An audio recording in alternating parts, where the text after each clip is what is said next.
Welcome to Zone to Speak, reporting from the road at the Via Race. 4,000 kilometers of pure ultra cycling from Italy to the Netherlands. I'm Juliana, traveling with the race and bringing you daily highlights, rider stories, and the moments that define the ride. Let's dive in. Right, so today's episode is slightly delayed. And by slightly, I mean I have spent the last 20 hours, so-and-so, on the road. And here's the route.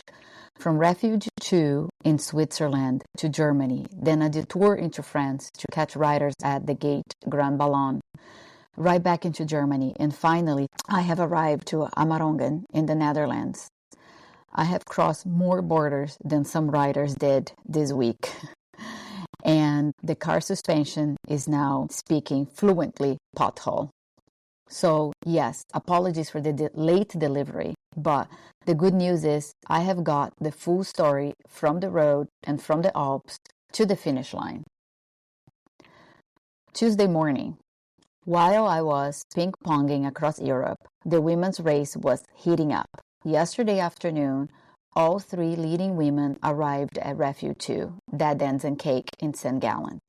Gosia at 1:30 p.m., out in under 40 minutes, straight to Gate 10, Rhine Falls. No coffee refused, no hanging about.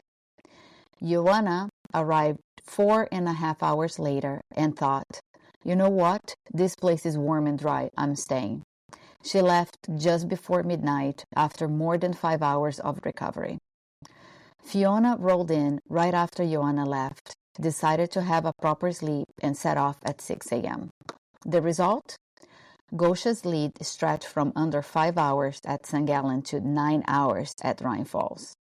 But the ultracycling elastic band effect kicked in.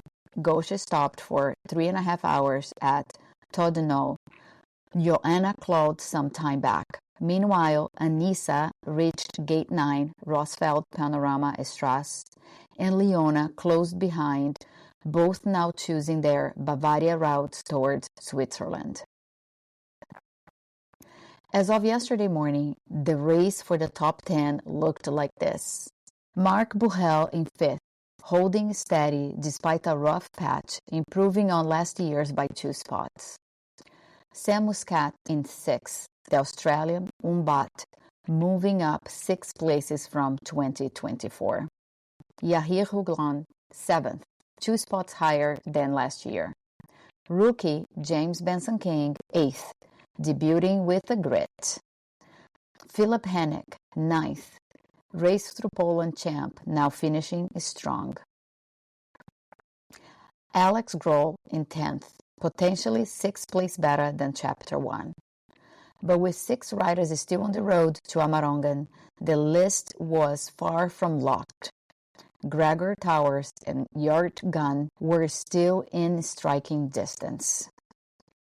Tuesday midday and evening, the podium battle for 3rd was decided.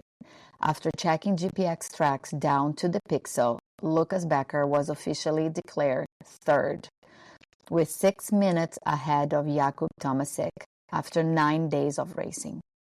That afternoon, Mark Huel became the 5th rider home, welcomed by friends, family, and an impromptu cooking station they would have set up in the square outside the Proloop.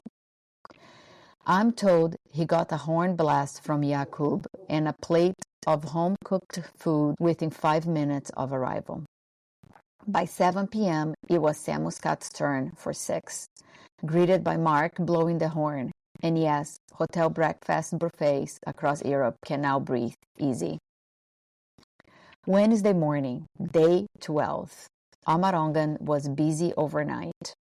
First came Yahir at 11 p.m., improving 2 spots from last year. Then at 2:30 a.m., James Benson King in 8th, a slightly quieter reception for the sake of sleeping neighbors. An hour later, Philip Hennick crossed for 9th, greeted by James and a gentle horn blow.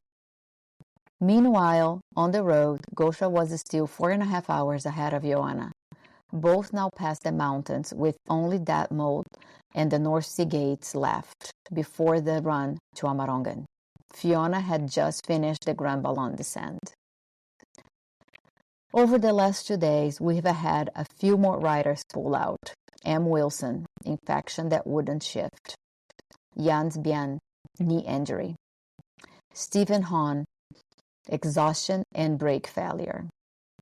Calvin O'Keefe, heading straight to the finish party. That brings the total scratches to 33 riders, about a third of the field.